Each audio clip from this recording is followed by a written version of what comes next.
schools across Idaho are closed for now, but what a soft closure extension means for students and teachers in the Gem State.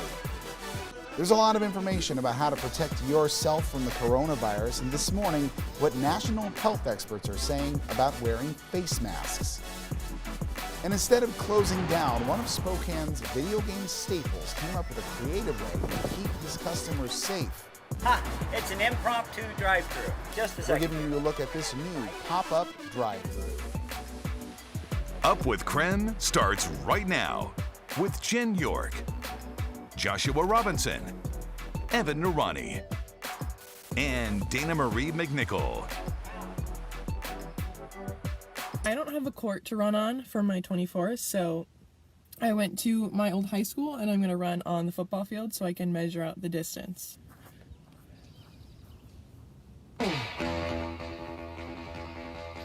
As you can see, Gonzaga's volleyball team releasing a video of things that they are doing from home to stay active. So here on Up with KREM, we want to hear some of the ways that you are staying active as well. Share those videos with us. You can post on social media by using the hashtag #UpWithKREM, and we would love to see some of the ways that you are getting creative. I know that Jen, your big sort of keeping active thing on Friday was a bird hunt with Zelda. What have you been doing since then? Oh, we got outside and enjoyed the weather yesterday. It was too beautiful not to be outside. Yeah, no, what a beautiful day. Evan, what's been taking up your time? I know you filmed the Moment of Zen that we ran yesterday, so you've been doing more of that kind of thing? Yeah, trying to get out, kind of see what some of the nature trails look like around this time, and it's a great time to do it now that we have more spring-like weather. And then besides that, I've actually been going on some bike rides, some longer walks. I know Dana Marie has been going on walks too, so I think it's a good opportunity just to kind of get outside a little bit more, but of course still practice social distancing. Yeah, and of course, as you at home can see, I am joined from my teammates here on Up with KREM, who are all working from home. We're going to start, though, this morning with Evan giving us a local look at our Wednesday forecast. It's a beautiful morning to start the day.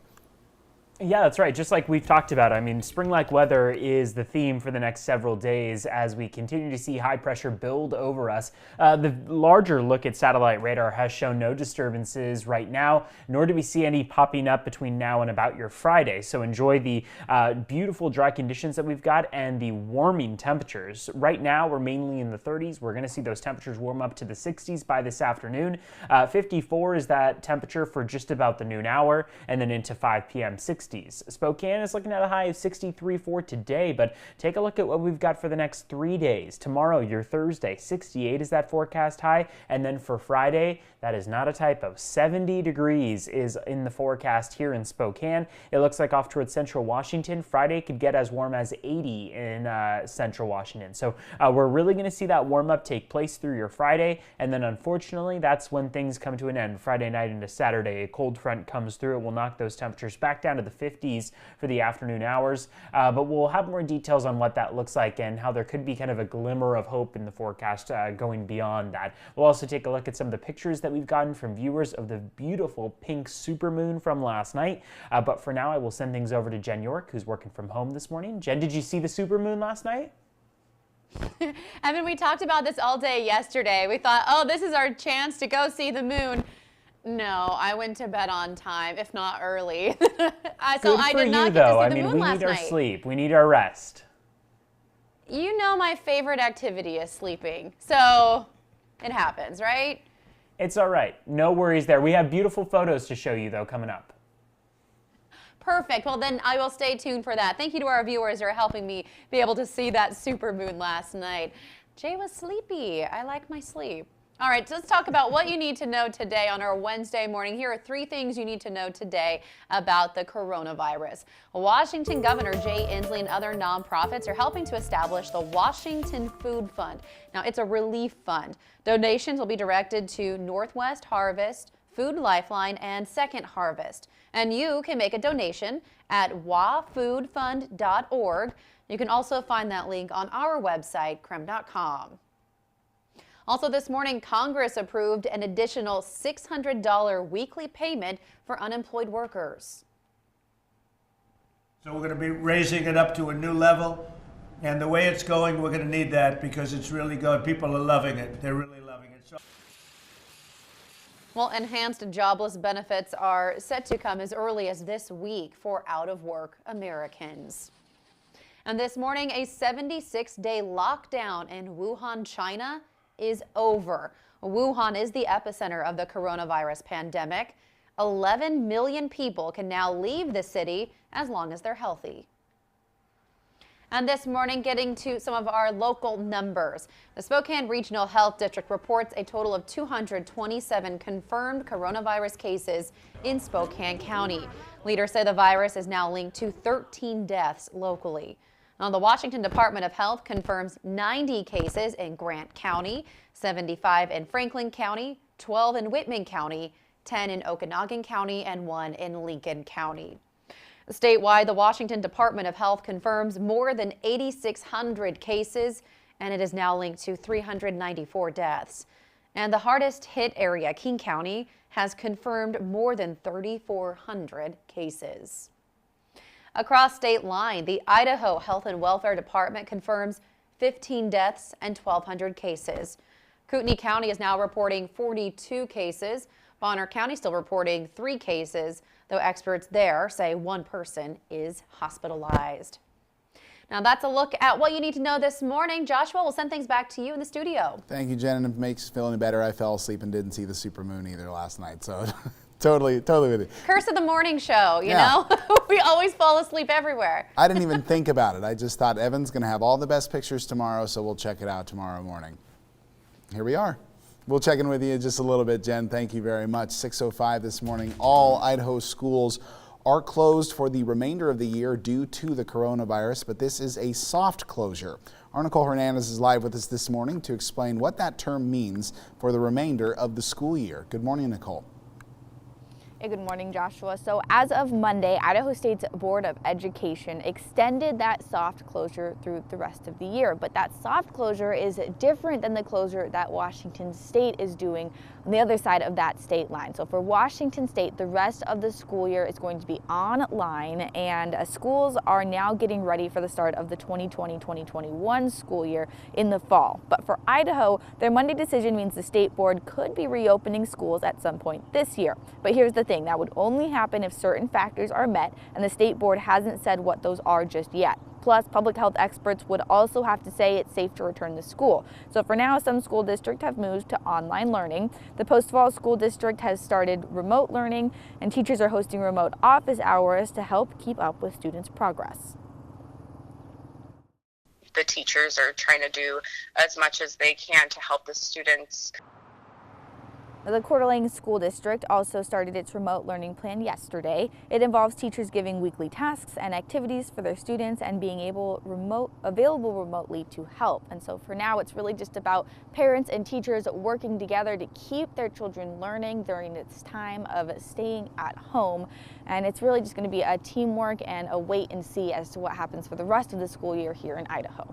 Live in Post Falls, I'm Nicole Hernandez. Thank you very much, Nicole. Thank you for joining us this morning as it is 6:07 now on Up with KREM. And a growing list of claims link the spread of COVID-19 to 5G technology. Now, these claims were growing even more now because celebrities like Woody Harrelson have shared them. So are they true? We had our Verify team find out, and here is our Jason Puckett.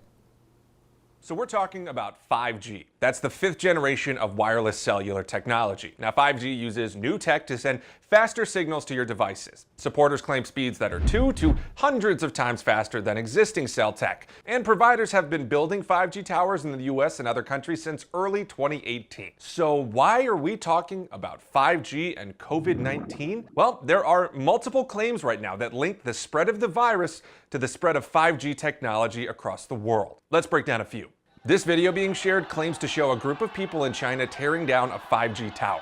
That's false. It is a real video from China, but it's from last year during protests in Hong Kong. Here's the same video on The Guardian in August, months before the coronavirus was spreading. It shows protesters tear down a smart lamppost with cameras and surveillance tech, so it's not even a 5G tower. Claim false. Then there's this long post going around. This screen grab is actually from Woody Harrelson's Instagram before he deleted the post. It makes a lot of claims. The main one, though, that Wuhan, China, where COVID-19 was first reported, was also, quote, China's first 5G smart city, and that the, quote, epidemic only became rapidly more severe as the numbers of 5G antennas skyrocketed. So did COVID-19 numbers only get worse as more 5G tech was installed? No. Chinese media shows that Wuhan was one of China's first 5G smart cities, but they've been rolling out technology since February 2018. That's more than 2 years ago. And the installation of some 5G tech has been halted as quarantines went into effect. So they had plenty of 5G before the virus, and the virus didn't become more severe as more towers were built. Claim false. It's also worth noting some of the countries with relatively high COVID-19 cases, like France and Iran, don't have any 5G tech currently installed. FCC Commissioner Brendan Carr called out the claims that link COVID-19 to 5G as being, quote, from the most dangerous depths of tinfoil hatland. He said that COVID-19 is not spread by radio waves. And this is important. These claims linking COVID-19 and 5G are just combining two unrelated things and trying to frighten people. There is a separate story here as researchers look into the long-term effects of 5G, but it has nothing whatsoever to do with COVID-19. It's unfortunate that millions of people and celebrities are sharing these ideas, so if you see more out there, send us an email and we'll find out what's true. With your Verify, I'm Jason Puckett. Jason, thank you very much for clearing that up this morning. 6:10 here on Up with KREM, and Broadway casts of shows around the world are creating some amazing Zoom performances. Dana Marie McNichol joins us this morning with a closer look at these new shows. Dana Marie, I love this story. Oh, me too, Joshua. Good morning to all those at home. I love seeing this trending online, especially for those who love Broadway, but for those who just love live music and performance, this is a great way to experience their raw talent right in their own home. And what a creative way to all get on Zoom or on video chat and bring these performances to life. Take a listen. Do you hear the people sing, lost in the valley of the night? It is the music of the people who are climbing to the light. For the wretched of the earth, there is a flame that never... Well, you're listening to 70 cast members of the London theater Les Miserables perform Do You Hear the People Sing. Now, if you recognize that song, it's one of their most popular from the performance. Their goal is to help boost morale and remind people how much stronger we are when we work together to fight the virus.